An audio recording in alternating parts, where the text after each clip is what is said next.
भैया मैं 4 साल से आईबीएस से परेशान हूँ। हाँ, तो डॉक्टर ने मना कर दिया था कि दूध नहीं खाना।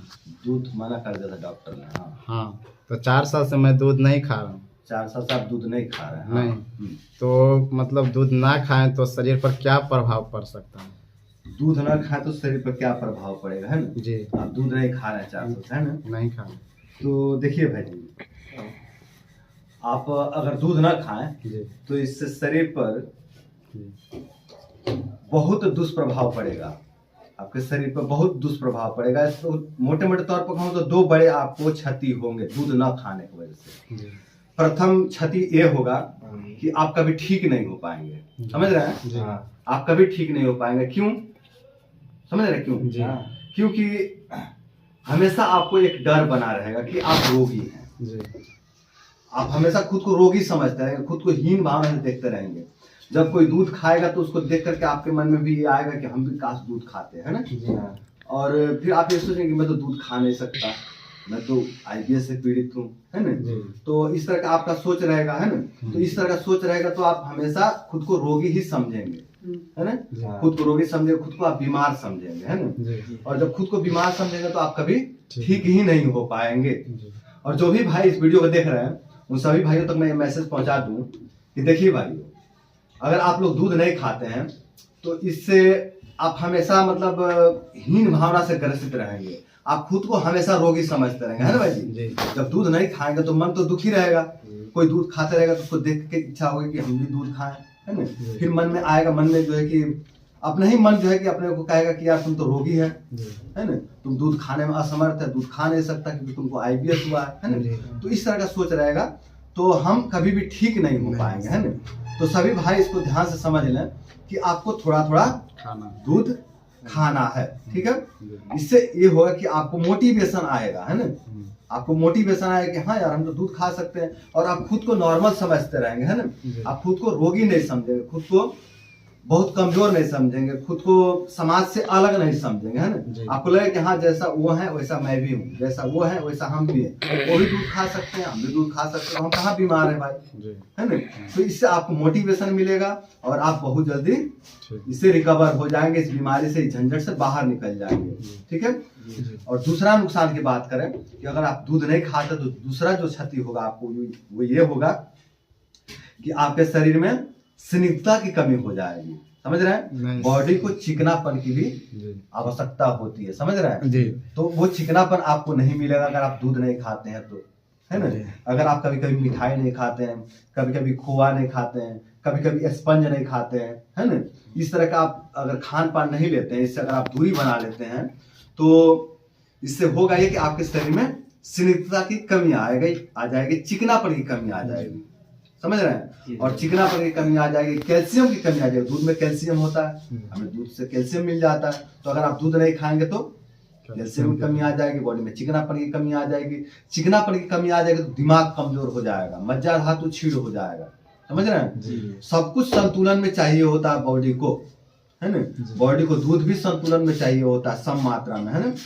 सम मात्रा में खट्टा भी चाहिए होता है, सम मात्रा में मीठा भी चाहिए होता है, सम मात्रा में मिर्चा भी चाहिए होता है, सम मात्रा में नमक भी चाहिए होता है। सब कुछ संतुलन में चाहिए होता है। खट्टा, मीठा, तीखा, कड़वा, कसाला, नमकीन, 6 स्वाद होते हैं ना ब्रह्मांड में। इस 6 स्वाद में से सब कुछ थोड़ा थोड़ा बॉडी को चाहिए होता है। अगर आपने नमक खाना बंद कर दिया तो बीपी लो हो जाएगा, ज्यादा खा लिया तो बीपी हाई हो जाएगा, समझ रहे हैं? इस तरह से अगर आप संतुलन में खाएं तो बीपी संतुलन में रहेगा, है ना? तो कम क्यों करना, ज्यादा क्यों करना, संतुलन में ही खाया जाए। इसी तरह दूध पूरी तरह से क्यों छोड़ना है ना? दूध को पूरी तरह से नहीं छोड़ना है, संतुलन में उसको खाते रहना है थोड़ा थोड़ा, ठीक है?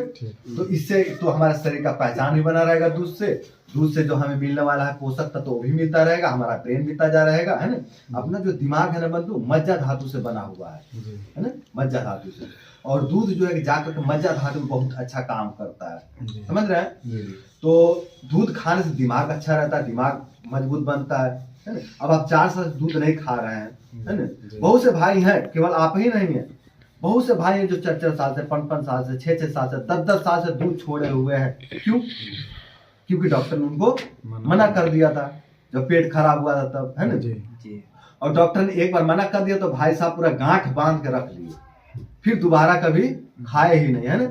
तो दूध से जो मिलने वाले जो पोषक तत्व है उसकी बॉडी में कमी आ गई, फिर दिन प्रतिदिन रोगी होते चले गए।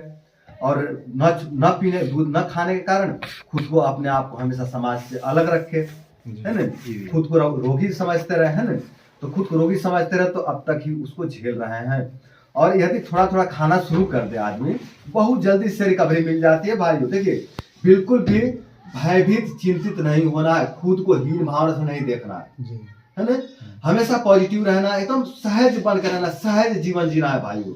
अगर आप अपने आप को इतना मतलब अलग ढंग से बना लेते हैं, अपने आप को समाज से अलग कर लेते हैं, प्रकृति से अलग कर लेते हैं, तो आप सुखी नहीं रहेंगे, आप हमेशा दुखी रहेंगे, हमेशा रोगी रहेंगे, हमेशा कमजोर रहेंगे, समझ रहे हैं। तो अपना खान पान, दिनचर्या, रहन सहन ऐसा बनाना है कि एकदम एक नॉर्मल मनुष्य के जैसा हम सब कुछ खा सकते हैं संतुलन में, ठीक है। ऐसा अपना खान पान बने कि सब कुछ आपका शरीर सहन कर ले, है ना। अब देखिए ना, आपको 100 ग्राम दूध पचता है कि 150 ग्राम दूध पचता है, जितना पचता है उतना ही लीजिए। कोई एक ही दिन लेना है, एक दिन तो लेना नहीं है, इसको तो लंबे समय तक लेना है, जीवन भर लेना है, जब तक जीना है तब तक लेना है ना। कभी 50 ग्राम ले लिए, कभी 100 ग्राम दूध ले लिए, है ना। कभी दूध न लेकर कभी मिठाइयाँ खा लिए, है ना, कभी खोआ खा लिए, इस तरह से कभी पेड़ा खा लिए, है ना, कभी गजरे के हलवा खा लिए, है ना। इस तरह से कुछ कुछ मीठा लेते रहे, है ना। कभी खट्टा में जो है कि कभी अपना नींबू का शरबत बना के पी लिए, कभी मौसम्बी खा लिए, है ना। इस तरह से कभी संतरा खा लिए। तो इस तरह से थोड़ा थोड़ा सब कुछ खाते रहना है और अपने आप को नॉर्मल बना के रखना है, नॉर्मल बनकर रहना, प्रकृति से जुड़ना है, ठीक है। प्रकृति का विरोध नहीं करना है, ठीक है। प्रकृति से टूटना नहीं है, प्रकृति से कटना नहीं है। अगर आप प्रकृति से कटते हैं तो प्रकृति आपको फेंक देगी उठा के, समझ रहे हैं। तो प्रकृति से मिल के रहना है, मिलजुल कर रहना है, समाज से मिलजुल कर रहना है। अपने आप को समाज से अलग नहीं समझना है, प्रकृति से अलग नहीं समझना है। एक बार आप अपने रहन सहन को बना करके अच्छे से प्रकृति से जुड़ करके चलिए, प्रकृति आपको अपने गोद में ले लेगी, समझ रहे हैं। और प्रकृति आपको अपने गोद में ले लेगी तो IPS आपसे कोसों दूर भाग जाएगा, ठीक है बंधु।